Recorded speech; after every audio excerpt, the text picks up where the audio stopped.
ಒಬ್ಬ ವ್ಯಾಪಾರಿ ಇದ್ದ. ಸಣ್ಣ ವ್ಯಾಪಾರಿ. ಹಳ್ಳಿಗಳಿಗೆ ಹೋಗಿ ದವಸ ಧಾನ್ಯಗಳನ್ನು ಖರೀದಿಯನ್ನು ಮಾಡಿ ತೆಗೆದುಕೊಂಡ್ಬರ್ತಿದ್ದ.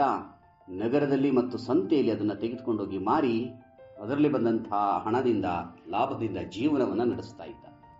ಆಗ ಈಗಿನ ರೀತಿಯಲ್ಲಿ ವಾಹನಗಳ ವ್ಯವಸ್ಥೆಗಳಿರಲಿಲ್ಲ ಆ ದವಸ ಧಾನ್ಯಗಳನ್ನು ಖರೀದಿಯನ್ನು ಮಾಡಿ ತೆಗೆದುಕೊಂಡ್ಬರೋದಕ್ಕೆ. ಅದಕ್ಕೋಸ್ಕರ ಅವನು ಒಂದು ಕತ್ತೆಯನ್ನು ಸಾಕೊಂಡಿದ್ದ. ಆ ಕತ್ತೆಯ ಮೇಲೆ ಆ ಎಲ್ಲ ದವಸ ಧಾನ್ಯಗಳನ್ನು ಇಟ್ಕೊಂಡು ತರ್ತಿದ್ದ. ಹಳ್ಳಿಗಳಿಂದ ಖರೀದಿಯನ್ನು ಮಾಡ್ಕೊಂಡು ತರ್ತಿದ್ದ. ನಗರದಲ್ಲಿ ಮತ್ತು ಸಂತೆಗೆ ತೆಗೆದುಕೊಂಡೋಗಿ ಮಾರ್ತಾ ಇದ್ದ. ಹೀಗೆ ಜೀವನ ನಡೀತಾ ಇತ್ತು. ಇವನಿಗೂ ಕೂಡ ವಯಸ್ಸಾಗ್ತಾ ಬಂತು. ಕತ್ತೆಗೂ ವಯಸ್ಸಾಯ್ತು. ಈಗ ಇವನಿಗೆ ನಡೆಯುವ ಶಕ್ತಿ ಇಲ್ಲ, ಕತ್ತೆಗೆ ಭಾರ ಹೊರುವ ಸಾಮರ್ಥ್ಯವಿಲ್ಲ. ಹೀಗೆ ನನಗೆ ವ್ಯಾಪಾರ ಮಾಡೋದಕ್ಕೆ ಸಾಧ್ಯವೇ ಇಲ್ಲ ಅಂತ ಅನಿಸಿದ ಮೇಲೆ ಆ ವ್ಯಾಪಾರವನ್ನು ಬಿಟ್ಬಿಟ್ಟ. ಅವನು ಮನೆಯಲ್ಲೇ ಇರೋದಕ್ಕೆ ಶುರು ಮಾಡ್ದ. ಕತ್ತೆಯನ್ನೇನು ಮಾಡೋದು? ಕತ್ತೆಯನ್ನು ಜೊತೆಯಲ್ಲೇ ಇಟ್ಕೊಂಡಿದ್ದ. ವಯಸ್ಸಾಗಿದೆ ಪಾಪ ಅದಕ್ಕೆ. ದುಡಿಯೋವರೆಗೂ ದುಡಿಸ್ಕೊಂಡು ಆಮೇಲೆ ಹೊರಗೆ ಹಾಕೋಕ್ಕಾಗತ್ತಾ ಈಗಿನ ಕಂಪನಿಗಳ ರೀತಿಯಲ್ಲಿ? ಇಲ್ಲ, ಜೊತೆಯಲ್ಲೇ ಇಟ್ಕೋಬೇಕು. ಇಟ್ಕೊಂಡಿದ್ದ. ಆದರೆ ಎಷ್ಟು ದಿನ ಅಂತ ಅದಕ್ಕೆ ಊಟವನ್ನು ಹಾಕ್ಕೊಂಡಿರೋಕ್ಕಾಗುತ್ತೆ, ಆಹಾರವನ್ನು ಹಾಕೋದಕ್ಕಾಗುತ್ತೆ, ಮೇವನ್ನು ತಂದು ಹಾಕೋಕ್ಕಾಗುತ್ತೆ? ಇನ್ನು ಇವನ ಕೈಯಲ್ಲಿ ಆಗೋದೇ ಇಲ್ಲ ಅಂತ ಅನ್ಸೋಕ್ಕೆ ಶುರುವಾಯಿತು. ಯಾಕೆಂದರೆ ಇವನಿಗೆ ಸಂಪಾದನೆ ಇಲ್ಲ. ಈಗೇನು ಮಾಡ್ದ ಅಂದರೆ ಪ್ರತಿದಿನ ಬೆಳಗ್ಗೆ ಅದರ ಹಗ್ಗವನ್ನು ಬಿಟ್ಬಿಡ್ತಿದ್ದ. ಅದು ಹೊರಗಡೆ ಎಲ್ಲ ಹೋಗಿ ಆಹಾರನ ಹುಡುಕೊಂಡು ತಿಂದು ವಾಪಸ್ ಸಾಯಂಕಾಲ ಮನೆಗೆ ಬರ್ತಿತ್ತು. ಹೀಗೆ ಒಂದಷ್ಟು ಕಾಲ ಹುರುಳಿತು. ಒಂದು ದಿನ ಇನ್ನಷ್ಟು ಹೆಚ್ಚು ಹುಲ್ಲು ಸಿಗುವಂಥ ಪ್ರದೇಶಕ್ಕೆ ಹೋಗೋಣ ಅಂತ ಅದು ಹೊರಡ್ತು. ಅದು ನಿರ್ಜನವಾದಂತಹ ಪ್ರದೇಶ, ಜನ ಸಂದಣಿಯೇ ಇಲ್ಲ, ಜನರೇ ಓಡಾಡ್ತಿಲ್ಲ. ಆಗೊಬ್ರು ಈಗೊಬ್ರು ಬರ್ತಾ ಇರ್ತಿದ್ರು ಅಷ್ಟೇ. ಅಲ್ಲಿ ಹೋದರೆ ಒಂದು ಕಡೆ ತುಂಬ ಸಮೃದ್ಧವಾದಂಥ ಹುಲ್ಲು ಬೆಳೆದಿತ್ತು, ಗಿಡಗಂಟೆಗಳು ಬೆಳೆದಿತ್ತು. ಅಲ್ಲಿ ಚೆನ್ನಾಗಿದೆ ಹುಲ್ಲು ಅಂತೇಳಿ ಅದನ್ನು ತಿನ್ನೋದಕ್ಕೆ ಅಂತ ಹೋಯಿತು. ಪಾಪ ಗೊತ್ತಿಲ್ಲ, ಅಲ್ಲಿ ಒಂದು ಪಾಳು ಬಿದ್ದಂಥ ಬಾವಿ ಇತ್ತು. ಮೇಲೆ ಅದರ ಬಾಯಿ ಕಿರಿದಾಗಿತ್ತು, ಆಳವಾಗಿತ್ತು, ನೀರಿರಲಿಲ್ಲ, ಕಾಣಿಸ್ತಿಲ್ಲ. ಕಾಲಿಡ್ತು, ಬಿದ್ದೋಯ್ತು ಕೆಳಗಡೆ. ಬೀಳುವಾಗಲೇ ಅದರ ಮೈಯೆಲ್ಲ ತರ್ಚಿತ್ತು, ರಕ್ತ ಬರ್ತಿತ್ತು. ಕಿರ್ಚ್ಕೊಂಡು ಕೆಳಗಡೆ ಬಿತ್ತು. ಮೇಲೆ ಕತ್ತೋಣ ಅಂದ್ರೆ ಸಾಧ್ಯವೇ ಇಲ್ಲ, ಬಹಳ ಆಳದಲ್ಲಿದೆ ಅದು. ಏನು ಮಾಡೋದು? ಕಿರ್ಚುತ್ತಾ ಇರೋಣ, ಯಾರಾದರೂ ಬರ್ಬೋದು ಅಂತೇಳಿ ನಿರಂತರವಾಗಿ ಅದು ಕಿರ್ಚುತ್ತಾನೇ ಇತ್ತು, ಕೂಗ್ತಾನೇ ಇತ್ತು. ಅದರ ಅನಿಸಿಕೆ ಸತ್ಯವಾಗಿತ್ತು. ಯಾರೋ ಒಬ್ಬ ಅದೇ ದಾರಿಯಲ್ಲಿ ಬಂದಂಥವನಿಗೆ ಈ ಧ್ವನಿ ಕೇಳಿಸ್ತು. ಅರೆ, ಇಲ್ಲೇನೋ ಕೂಗ್ತಾ ಇದೆಯಲ್ಲ, ಏನಿರ್ಬೋದು ಅಂತೇಳಿ ಆ ಧ್ವನಿಯ ಕಡೆಗೆ ಅವನು ಬರ್ತಾನೆ. ಆ ಪಾಳು ಬಿದ್ದ ಬಾವಿ ಹತ್ರ ಬಂದು ನಿಂತು ನೋಡಿದರೆ ಆಳದಲ್ಲಿ ಒಂದು ಕತ್ತೆ ಬಿದ್ದಿದೆ. ಆ ಕತ್ತೆನ ನೋಡಿದ ತಕ್ಷಣ ಅವನ ಮನಸ್ಸು ಜಾಗೃತ ಆಯಿತು. ಅರೆ, ಈ ಕತ್ತೆ ನಮ್ಮೂರಿಗೆ ಬರ್ತಿತ್ತಲ್ಲ, ಒಬ್ಬ ವ್ಯಾಪಾರಿ ಇದನ್ನ ತಗೊಂಡ್ಬರ್ತಿದ್ದ ಅಲ್ವಾ, ಇದ್ರ ಮೇಲೆ ದವಸ ಧಾನ್ಯಗಳನ್ನು ತಗೊಂಡೋಗ್ತಿದ್ದ ಅಲ್ವಾ, ಆ ವ್ಯಾಪಾರಿಯ ಮನೆ ನನಗೆ ಗೊತ್ತಿದೆ, ಅವನಿಗೆ ಈ ವಿಷಯವನ್ನು ತಿಳಿಸೋಣ ಅಂಥೇಳಿ ವ್ಯಾಪಾರಿಯ ಮನೆಗೆ ಹೋಗಿ ಈ ವಿಷಯವನ್ನು ಮುಟ್ಟಿಸ್ತ. ವ್ಯಾಪಾರಿ ಕೂಡಲೇ ಅಲ್ಲಿಂದ ಬಂದು ನೋಡಿದರೆ ತನ್ನದೇ ಕತ್ತೆ, ಅದು ಬಿದ್ದೋಗಿದೆ ಬಾವಿಯಲ್ಲಿ. ಮನಸ್ಸು ಚುರುಕಂತು, ಕರಡು ಚುರುಕಂತು. ಏನು ಮಾಡೋದು? ಎತ್ತೋದಕ್ಕೆ ಆಗೋದಿಲ್ಲ ಒಬ್ಬನ ಕೈನಲ್ಲಿ. ಕತ್ತೆಯೂ ಇವನು ನೋಡಿ ಇನ್ನೂ ಜೋರಾಗಿ ಕಿರ್ಚೋದಕ್ಕೆ ಶುರು ಮಾಡ್ತು. ಅದರಲ್ಲೊಂದು ಆತ್ಮವಿಶ್ವಾಸ ಮೂಡ್ತು. ಓ, ಈಗ ನನ್ನನ್ನು ಬದುಕಿಸ್ತಾರೆ, ನನ್ನನ್ನು ಇಲ್ಲಿಂದ ಮೇಲೆ ಕೆತ್ತುತ್ತಾರೆ ಅಂತ. ಆ ವ್ಯಾಪಾರಿಯೂ ಪ್ರಯತ್ನ ಮಾಡ್ದ. ದಾರಿಯಲ್ಲಿ ಹೋಗ್ತಾ ಇರುವಂಥ ಜನರನ್ನ ನಿಲ್ಲಿಸ್ತಾ ಕರೆದ, ಸಹಾಯ ಕೇಳ್ದ. ಇಲ್ಲಿ ನನ್ನ ಕತ್ತೆ ಬಿದ್ದಿ, ಅದನ್ನು ಮೇಲೆ ಕೆತ್ತೋದಕ್ಕೆ ಸಹಾಯ ಮಾಡಿ ಅಂತ 4-6 ಜನ ಸೇರಿಕೊಂಡ್ರು. ಕತ್ತೆ ಎತ್ತುವಂಥ ನಿರಂತರ ಪ್ರಯತ್ನ ಮಾಡಿದರು.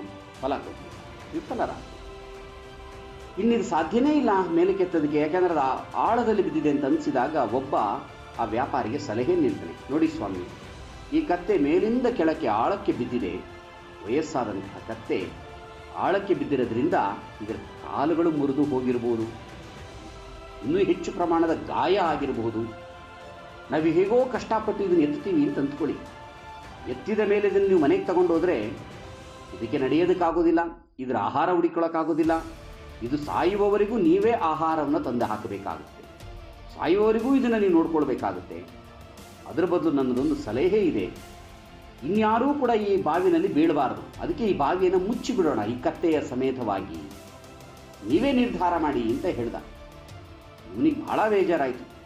ತನ್ನ ಇಡೀ ಜೀವಿತಾವಧಿನಲ್ಲಿ ತನಗೆ ಬೆನ್ನೆಲುಬಾಗಿ ನಿಂತು ತನ್ನ ವ್ಯಾಪಾರಕ್ಕೆ ಸಹಾಯ ಮಾಡಿದಂಥ ಈ ಕತ್ತೆಯನ್ನು ಹೇಗೆ ಮುಚ್ಚೋದು? ಹಾಗೆ ಮನಸ್ಸು ಇನ್ನೊಂದು ಯೋಚನೆ ಮಾಡ್ತು.